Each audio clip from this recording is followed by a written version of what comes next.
আসসালামু আলাইকুম। সুপ্রিয় দর্শক মণ্ডলী, আজকে আমি একটি আইনের কূটকৌশল নিয়ে আপনার সঙ্গে সংক্ষিপ্ত আলোচনা করব।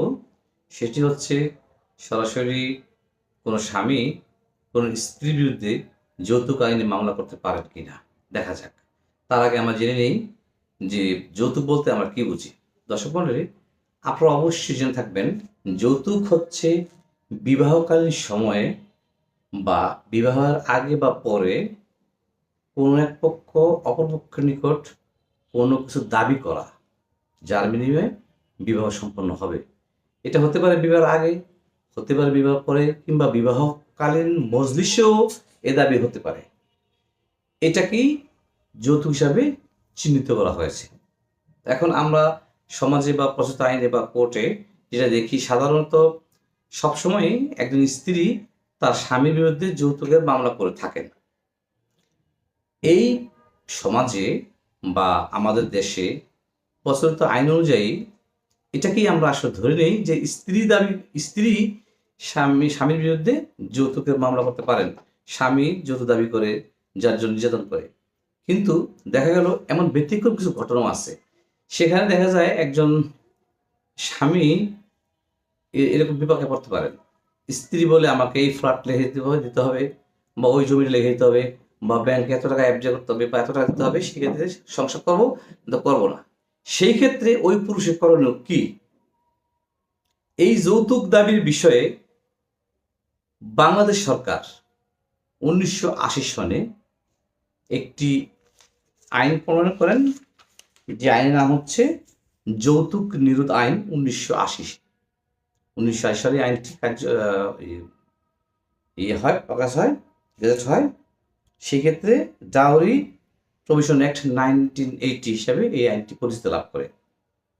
এরপরে এই আইনটি বিভিন্ন সময়ে সর্বশেষ 1918 সালের সংশোধনী হয়।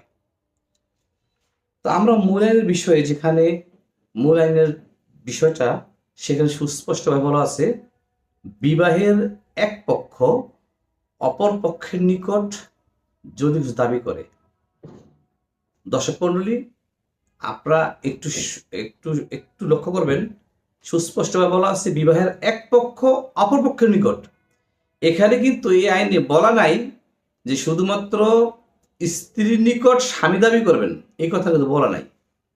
সেই ক্ষেত্রে আপনি ইচ্ছা করলে একজন স্ত্রীর বিরুদ্ধে যদি স্ত্রী অনুরূপ দাবি করেন, অযৌক্তিক অনৈতিক দাবি করে থাকেন, সেক্ষেত্রে স্ত্রীর বিরুদ্ধে মামলা করা যাবে এই আইনে বলে।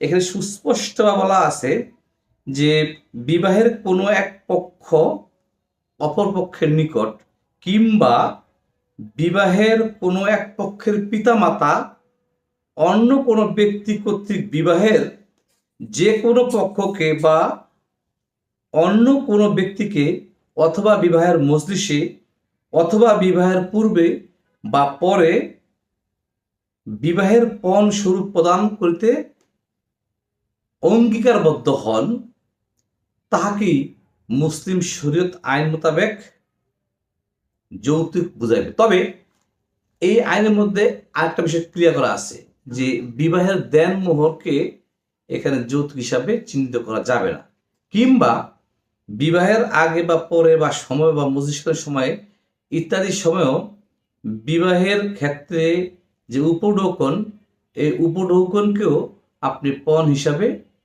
চিহ্নিত করতে পারবেন না। তবে এও আছে, এই আইনে কোন স্ত্রী বা স্বামী যদি উভয় নিকট 500 টাকার কম মূল্যে দাবি করেন, সেটাকেও যৌতুক হিসেবে চিহ্নিত করা যাবে না। অর্থাৎ 500 টাকার উপরে দাবি করলে সেটা যৌতুক হিসেবে চিহ্নিত করা যাবে। সেটা কারা? বিবাহের এক পক্ষ অপর পক্ষের নিকট। এখানে স্পেসিফাইড করা নাই যে শুধু নারী মামলা করবেন, বা একজন পুরুষ নারী নিকট দাবি করবেন, সেক্ষেত্রে নারী মামলা করবেন। তাই আমরা এই আইনে বোঝা যায় যে বিবাহের এক পক্ষ অপর পক্ষের নিকট। এখানে কি বুঝলাম তাহলে আমরা? হতে পারে সে নারী, হতে পারে সে পুরুষ, অর্থাৎ এই আইনে মামলা করা যাবে। তো সেই ক্ষেত্রে এই মামলাটি প্রচলিত কোর্টে যেখানে করার বিধান, অ্যাজ পার প্রসিডিংস, সেখানেই করবেন, এবং অনুরূপ সাজা যদি সাক্ষ্য প্রমাণ দ্বারা প্রমাণিত হয় অনুরূপ সাজা পেতে পারেন উভয়ই। এখানে দুইটা ভাগ আছে, একটা দাবি করা, একটা আদায় করা। তো সেই ক্ষেত্রে সাজা অর্থদণ্ড এবং কারাদণ্ড বা উভয়দণ্ডই হতে পারে, তবে আইনটি আপোষযোগ্য, আমলযোগ্য হিসাবে চিহ্নিত করা হয়েছে। অর্থাৎ আমরা এই আইনের আলোচনা বুঝতে পারলাম যে বিবাহের এক পক্ষ অপরপক্ষের নিকট অনৈতিক বিবাহকালীন সময় দাবি করাকে আমরা যৌতুক হিসেবে আনি। সেক্ষেত্রে এক পক্ষের নিকট, এক পক্ষ বলতে পুরুষ হতে পারে, এক পক্ষ বলতে মহিলাও হতে পারে। সুতরাং এই আইনে আমরা সুস্পষ্টভাবে বুঝলাম যে শুধুমাত্র কন্যা নয় বা মেয়ে নয়, পুরুষের নিকট দাবি করতে পারে এবং পুরুষও মামলা করতে পারে।